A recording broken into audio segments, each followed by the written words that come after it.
Able to speak off the record for a moment? Off the record? That's not like you, Dance. Which is why this is going to be difficult to say. So I'd appreciate it if you bear with me. When you were first placed under my sponsorship, I had some serious reservations about it. Despite all that, this has turned out to be a rewarding experience. For both of us.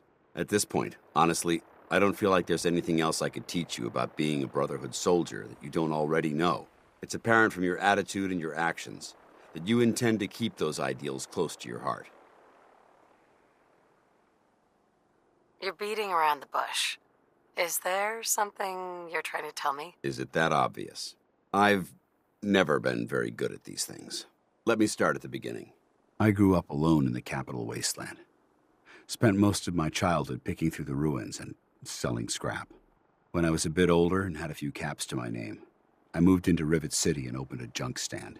While I was there, I met a guy named Cutler. We got along pretty well.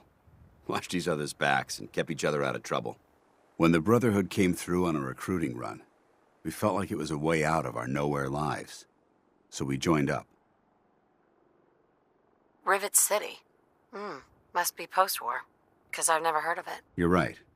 It was a settlement, built inside the remains of a beached aircraft carrier. One of the safest places to live in the capital wasteland, until the Brotherhood arrived. It was the perfect location for me to try my hand at being a merchant.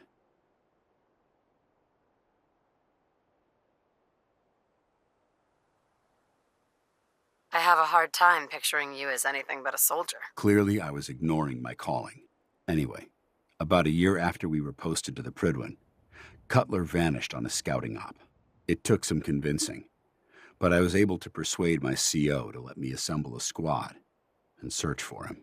It took almost 3 weeks, but we tracked his team down to a super mutant hive. Those wretched abominations had slaughtered everyone but Cutler. He should have been so lucky. The mutant bastards used their FEV to change him into one of their own kind. He wasn't Cutler anymore. It was my duty to put him down. Are you sure there wasn't anything you could do to change him back? The FEV effect is irreversible. There was nothing anyone could do. You did what the Brotherhood taught you. Then you understand why it had to be done. Ever since Cutler died, I've seen other soldiers come and go. Some were brave, some were honest. Hell, some were even downright heroic. But I'd never considered any of them to be a good friend. A friend like Cutler was. Until now. It's a good feeling, but it frightens me all the same. Having a bond with someone, then losing them. It changes you. I don't want to go through that again.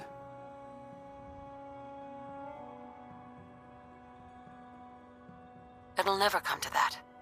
I promise. Even though I'm well aware that you have no control over it, I appreciate the sentiment. I just thought you deserved to know how I felt. If you feel that I've overstepped my bounds, I completely understand. Whatever the case may be, I appreciate the fact that you took the time to listen.